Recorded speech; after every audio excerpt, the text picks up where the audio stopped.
Joining us right now is Wyoming Senator John Barrasso. Senator, good to see you. Thanks so much for joining us.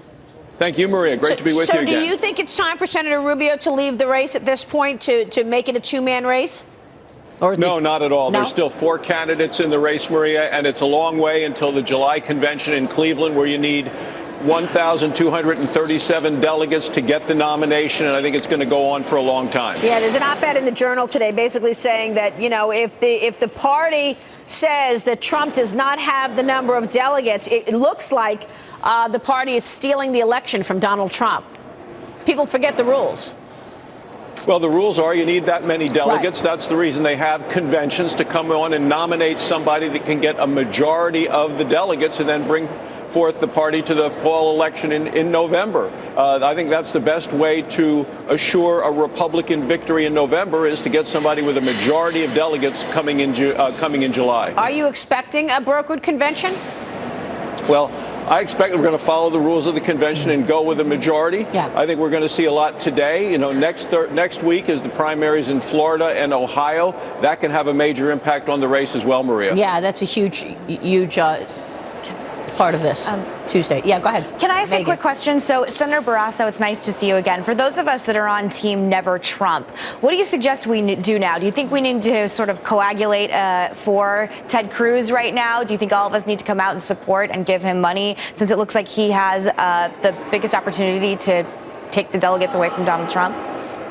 Well, I think people ought to listen to the debates, make decisions on their own. I mean, that's what the whole primary process is about, being informed. The energy is huge on the Republican side now. We're up over 3 million votes in terms of Republicans turning out to vote this time compared to 4 years ago, and the Democrat energy is poor. They're down for about 3 million votes. So I think there is a lot of enthusiasm. Different candidates are bringing more people to the polls. Certainly Donald Trump is part of it, as is Ted Cruz, as is Marco Rubio, and we see it with John Kasich as well in Ohio. Yes. Senator, will you get behind Donald Trump if he is the nominee? Well, I'm going to support the nominee of the party. I've been saying that since last summer. I'm going to continue to say that. I'll be at the convention in Cleveland. I'll support the nominee who comes out of there with the 1,237 votes.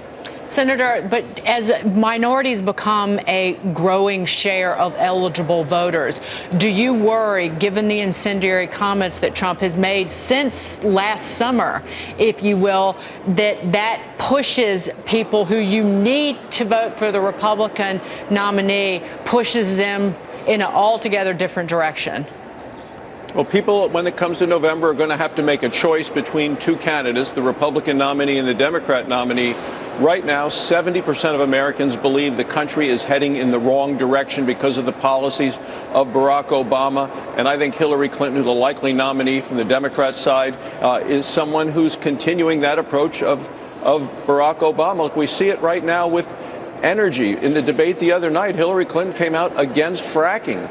She's against American energy on the same day that Iran has now exported oil to Europe. The oil has now made it from Iran to Europe. She ought to be supporting American energy, but she doesn't. So I think in November, people are going to have a clear choice, and they're going to have to make a decision between 2 candidates. Right, and she's also very positive on Obamacare. Mm-hmm. You know, she says she wants to build on it rather than changing it. Let me ask you about Ted Cruz. The senator is expected to announce his first Senate endorsements this week.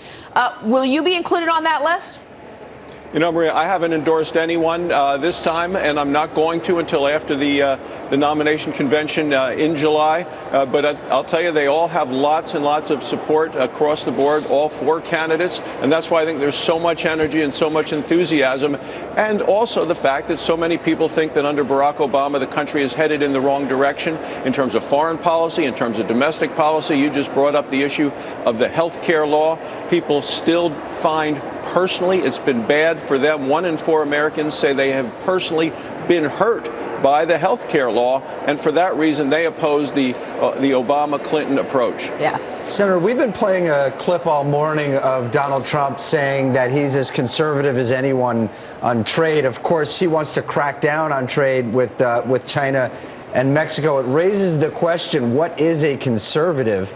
How do you describe what a conservative is, particularly when it comes to trade with the rest of the world? Yeah, well, I think trade is important, certainly for Wyoming, my home state.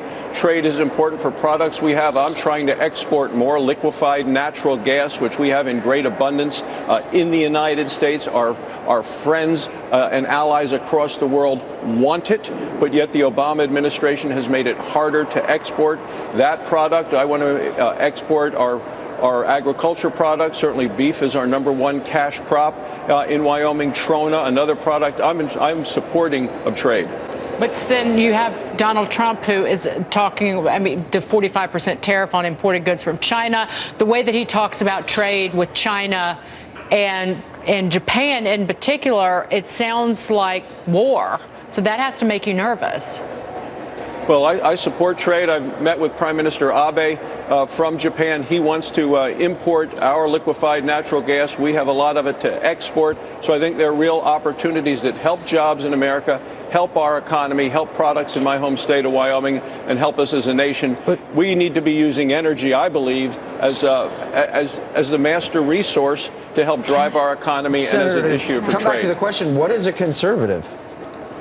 Well, I mean, a conservative to me is somebody who believes that the Constitution is a rigid document, not a flexible document, not a living document. It's a legal document, and then it grows from there. You know, one thing about Donald Trump that he keeps resonating with the people about is the fact that he's this tough guy, and he's going to, you know, protect America, and he's going to make sure to get the jobs back from Mexico and get back the jobs from China. For some reason, even though there aren't any specifics in any of that, it's resonating. People want a tough person in the White House after the 7 years that they feel that they haven't had. Who else represents that kind of demeanor in terms of going to be tough on allies and adversaries around the world? Well, I think that you're right, Maria, in terms of that perception, because people do want to undo the damage that Barack Obama has done, and I think he has done it by projecting weakness. He's projected weakness against North Korea, against Vladimir Putin, weakness in Syria, weakness around the world. And as a result, people are very concerned, especially in light of ISIS, the terror threat that we have in the United States. People are looking for a level of protection, a bodyguard, if you will, and they're not getting that from this president who at times of domestic terrorism, he calls it workplace violence. I mean, this is incredible. And then with what he's doing with Guantanamo Bay, what we're seeing is those people are going into the fight again against the United States, and he wants to close it down. Yeah, for sure. Senator, good to have you on the program this morning. Thanks so much. Thanks for having me. We'll see you soon. Senator Barrasso joining us. Look forward to it. And we do as well.